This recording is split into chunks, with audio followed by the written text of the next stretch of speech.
The best AI model on the planet today costs about $50 per million tokens when it's near the end of its life cycle. If you use it for agents, long coding sessions, or automated workflows, one developer reported that it drained his entire credit limit in roughly 3 prompts. That's the mess we've been living in. The smartest technology ever built, priced like a luxury car, and getting more expensive the more useful it becomes. Then, quietly, Anthropic did something you rarely see a company do. They undercut themselves by half. The cheaper model began outperforming the expensive one. That model is Claude Opus 5. If current trends hold, it may have finally solved the problem that has kept serious AI out of most budgets. I'll walk you through the whole story, the leak, the demos, the numbers, and the catch, because there's always a catch. If you enjoy tech tales where an underdog crashes a party the giants have been guarding, especially when the underdog is the company's own budget model, quietly embarrassing its flagship, tap the subscribe button now. All right, let me set the stage. The great AI price squeeze. Here's what actually happened, and it's wild once you see it laid out. For the last couple of years, frontier AI has been run by a small handful of labs, Anthropic, OpenAI, and Google. The pattern was always the same. Every time the models got smarter, they became more expensive to run. Anthropic's flagship, Fable 5, costs $10 per million input tokens and $50 per million output tokens. Then agents blew up. An agent doesn't want a quick answer. It wants to think.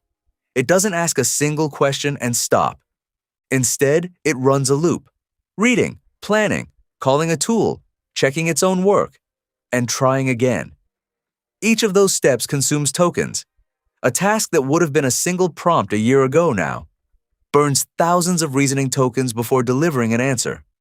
The labs acted rationally for their finances, directing their best models toward paying customers and pricing accordingly. On July 19th, Anthropic quietly removed Fable 5's included access from all paid plans. The message was blunt. If you want the best, pay per token. That's the problem, the gap someone needed to fill. So what is Opus 5 anyway? It didn't get a clean reveal. The model leaked for 2 straight weeks. On July 8th, a codename appeared in Cursor's model selector, Honeycomb, a 1 million token context window with a brand new extra high effort mode that no one had seen before. It vanished within hours. By July 14th, an Opus 5 entry was spotted in Google's Vertex AI library. A screenshot then leaked, apparently posted by accident by an Anthropic employee, showing a user trip Fable 5's safety guardrails and be quietly rerouted to this unnamed model. And here's the part that gets me. Every rumor turned out to be true. It shipped on July 24th, exactly as described. I want to be fair because I'm genuinely impressed, but I won't oversell it. On paper, Fable 5 remains Anthropic's flagship. Opus 5 doesn't beat it everywhere, and I will show where it loses. This isn't a story about one model crushing another on raw capability. It's something smarter, and I will get to it. The demos that changed the math. One prompt, no repo, no week of tweaking, produced a working 3D siege simulator, castle walls, grass moving in the wind, a catapult that actually fires, and a live control panel on the side with sliders for tension and arrow weight. The developer who posted it said he'd been using Anthropic's models for years and had never seen that much detail come from a single generation. And it wasn't a one-off. There was a weather card where the lighting and shadows shift as clouds drift past. A kitchen scene that nailed what models always fumble. Reflections, grout lines between the tiles, and magnets on the fridge. A Minecraft recreation with real block shatter physics. A vector illustration of a game controller that reads like a product render. Then somebody did the obvious test, running that exact same siege prompt through Fable 5, the $50 model. It completed, but the tents were flat and solid colored. The grass showed no movement, and the slider panel was missing entirely. Here's why this matters to you specifically. The justification for flagship pricing was that only the flagship could do this, but that is no longer true. The real answer to the pricing problem is clever. Opus 5 isn't designed to be the best. It's meant to be cheap and efficient. It costs $5 for a $25 output, exactly half of Fable, and includes an effort dial, low, medium, high, extra high, up to max. This lets you avoid premium-priced reasoning on simple tasks, and Anthropic's own guide recommends using low and medium settings for most work. Think about that for a second. The company is actively telling you to spend less money with them. Consider the efficiency numbers. The law firm Harvey matched the previous model's maximum reasoning quality while using 26% fewer tokens on average. A trading firm achieved its best-ever Opus score with only a seventh of the reasoning tokens. Zapier ran a full churn prevention sequence end-to-end and achieved a 100% pass rate. So the play is simple. Flood everyday work, coding, agents, and knowledge work with near-frontier quality at a price that makes the expensive options sweat. You don't need to win every benchmark to reshape a market. You need to be good enough everywhere at a price nobody can argue with. The numbers are kind of insane.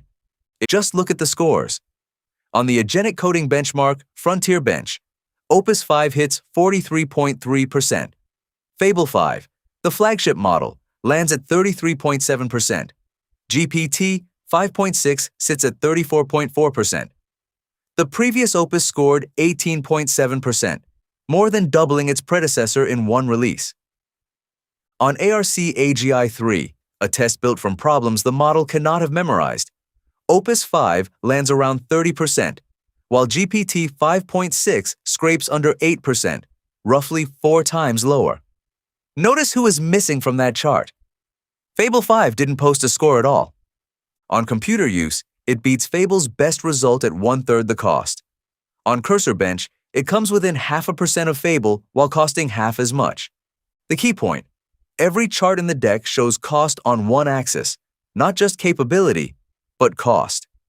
This launch wasn't designed for the leaderboard. It was built for the person who signs the invoice.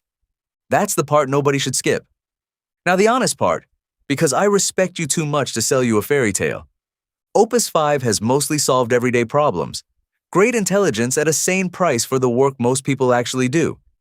It has not taken on the absolute frontier, the hardest edge of the hardest problems. On the tough deep SWE coding benchmark, it trails both GPT 5.6 and Fable, with health still going to Fable. Cybersecurity follows a completely different model. Every one of those numbers came from Anthropic's own lab. No independent referee has weighed in yet. That efficiency claim deserves the same scrutiny.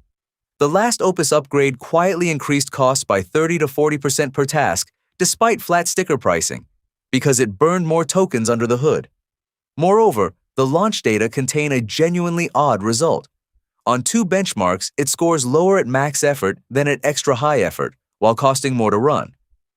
One piece of good news: unlike Fable, Opus 5 isn't shackled to the 30-day data retention rule.